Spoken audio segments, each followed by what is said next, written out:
Hi friends, welcome back to the ಚಾನಲ್ಗೆ ಪುನಃ welcome ಮಾಡ್ತಾ ಇದ್ದೇನೆ. ಎಲ್ಲರೂ ಹೇಗಿದ್ದೀರಾ? ಎಲ್ಲರೂ ಸೂಪರ್ ಅಂಡ್ ಹ್ಯಾಪಿ ಆಗಿದ್ದೀರಾ ಅಂತ ಅನ್ಕೊಳ್ತೀನಿ. ಸೊ ಇವತ್ತಿನ ನಮ್ಮ ಪ್ರಯಾಣ ಅಸ್ನೋಟಿ ಕಡೆಗೆ. ಸೊ ಬನ್ನಿ ಹೋಗೋಣ. ಸೊ ಕಾರವಾರದಿಂದ ಅಸ್ನೋಟಿ ಸುಮಾರು 11 ಕಿಲೋಮೀಟರ್ ಇದೆ. ಸೊ ನಾವಿವತ್ತು ಕಾಮಾಕ್ಷಿ ದೇವಿ ದೇವಸ್ಥಾನಕ್ಕೆ ಹೋಗ್ತಾ ಇದ್ದೀವಿ. ಸೊ ಬನ್ನಿ ಹೋಗೋಣ. ಸೊ ನಾವು ಸಂಜೆ ಹೋಗ್ತಾ ಇರೋದು. ಸೊ ಟೈಮ್ ಸುಮಾರು 6 ಗಂಟೆ ಆಗಿತ್ತು.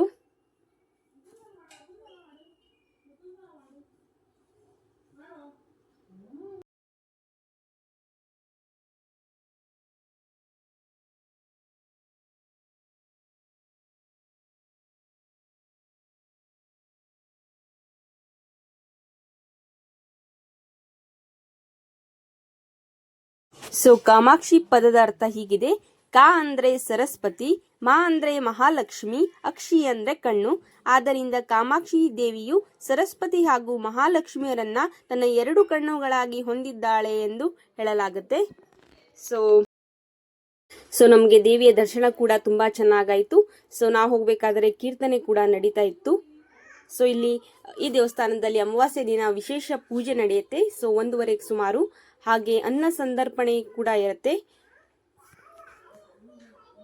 ಸೊ ಈ ದೇವಸ್ಥಾನ ಕಟ್ಟಿ ಸುಮಾರು 12 ವರ್ಷ ಆಯ್ತಂತಾನೆ ಹೇಳ್ಬೋದು. ಸೊ ಇಲ್ಲಿ ಹಲವಾರು ಪವಾಡಗಳು ನಡೀತಾ ಇರತ್ತೆ. ಸೊ ಕಾಮಾಕ್ಷಿ ತಾಯಿ ಹತ್ರ ನೀವು ಏನಾದ್ರೂ ಅನ್ಕೊಂಡ್ರೆ ಅದು ಖಂಡಿತ ನೆರವೇರತ್ತೆ.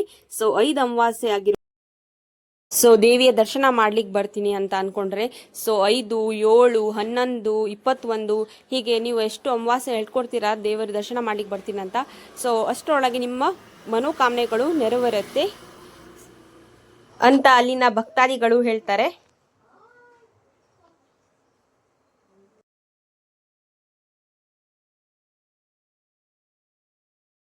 ಸೊ ಹಾಗೆ ದೇವಿಯ ಫೋಟೋ ಆಗಿರ್ಬೋದು, ಉಡಿ ತುಂಬಲಿಕ್ಕೆ ಬೇಕಾದಂಥ ಸಾಮಗ್ರಿಗಳು ಅದೆಲ್ಲ ಅಲ್ಲಿ ದೇವಸ್ಥಾನದಲ್ಲಿ ಸಿಗತ್ತೆ ಅಂತಾನೆ ಹೇಳ್ಬೋದು.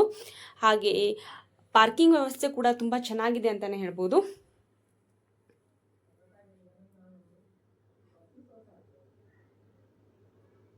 ಸೊ ಹಾಗೆ ಈ ವ್ಲಾಗನ್ನು ನಾನು ಇಲ್ಲಿಗೆ ಎಂಡ್ ಮಾಡ್ತಾ ಇದ್ದೀನಿ. ಇಷ್ಟ ಆದರೆ ಖಂಡಿತ ಲೈಕ್ ಮಾಡಿ, ಶೇರ್ ಮಾಡಿ, ಕಮೆಂಟ್ ಮಾಡಿ, ಹಾಗೂ ಪ್ಲೀಸ್ ನನ್ನ ಚಾನಲನ್ನು ಸಬ್ಸ್ಕ್ರೈಬ್ ಮಾಡಿ ವ್ಲಾಗ್ಸ್ ನೋಡಿ ಅಂತ ಹೇಳ್ತಾ so take care, bye, see you. ಹಾಗೆ ನೀವು ಕೂಡ ದೇವಿಯ ದರ್ಶನ ಮಾಡ್ಕೊಂಡು ಬನ್ನಿ ಕಾಮಾಕ್ಷಿ ದೇವಸ್ಥಾನ.